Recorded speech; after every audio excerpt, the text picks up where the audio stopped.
Shalom, puji Tuhan. Kita saat ini akan mengambil saat teduh. Mari kita berdoa.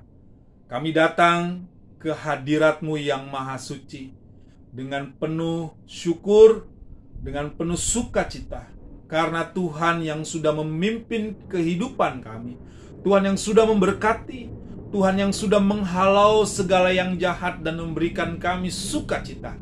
Pada saat ini kembali kami mau merenungkan bagian firman Tuhan. Berikan kami kekuatan, hikmat, kerendahan hati, agar firman Tuhan sungguh menerangi mata hati dan pikiran kami, sehingga kami hidup seturut dengan kehendak Tuhan. Bersabdalah pada saat ini Tuhan, karena kami anak-anak-Mu siap untuk mendengarkan firman Tuhan. Amin.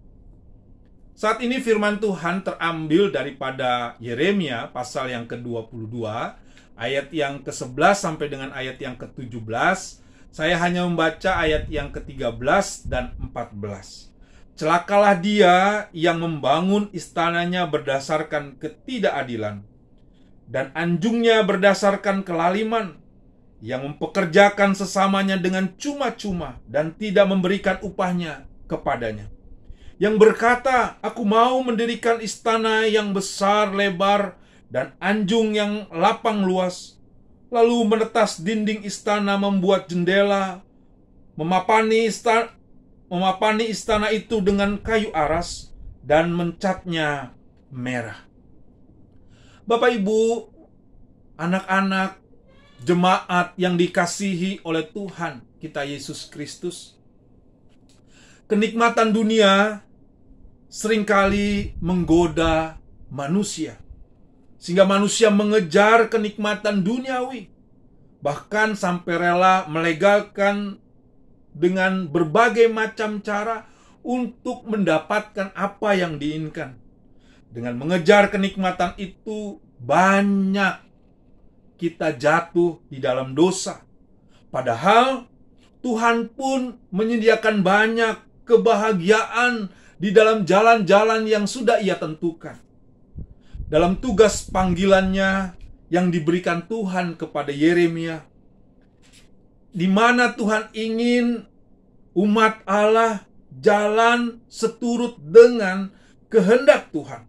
Walaupun kadang jalan Tuhan tidak sesuai dengan keinginan manusia, di mana kita tahu Yeremia hidup pada waktu itu, pada masa peperangan di mana Babel akan mengalahkan Yehuda. Yeremia memiliki tugas untuk mengingatkan Yehuda bahwa Tuhan akan menghukum Yehuda melalui bangsa Babel. Sebab raja-raja Yehuda pada waktu itu melakukan kekuasaannya tidak benar, mempraktekkan keserakahan. Menjadi Nabi Yeremia yang menubuatkan kehancuran Yehuda bukanlah perkara yang mudah. Oleh musuh-musuhnya, Yeremia justru dituduh pengkhianat dan dimasukkan ke dalam penjara. Banyak raja-raja Israel diingatkan Yeremia untuk menjalankan kekuasaannya, sampai pada Raja Yoyakim yang teksnya kita baca. Apa yang disampaikan Yeremia kepada Raja Yoyakim?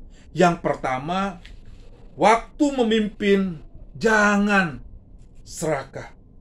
Pada ayat yang ke-13 mengatakan, celakalah orang yang melakukan ketidakadilan, bahkan yang mempekerjakan sesamanya dengan cuma-cuma dan tidak memberikan upahnya kepadanya. Yeremia mengatakan celakalah jikalau penguasa yang melakukan tugasnya dengan serakah, dengan mengambil upah yang harusnya diberikan kepada pekerja. Dalam mencari kenikmatan duniawi, seringkali manusia suka serakah hingga mengambil haknya yang bukan miliknya. Kadang dalam kehidupan ini bukan karena berkat Tuhan yang kurang, tetapi sikap serakah yang dimiliki manusia, jadi apa yang diberikan merasa kurang. Yang kedua, di mana Yeremia juga mengingatkan harus mewujudkan keadilan. Nubuat Yeremia kepada Yehuda ini juga tentang keadilan. Pasal 22 ayat yang ketiga, firman Tuhan mengatakan, lakukanlah keadilan dan kebenaran. Lepaskanlah dari tangan pemerasannya orang yang dirampas haknya.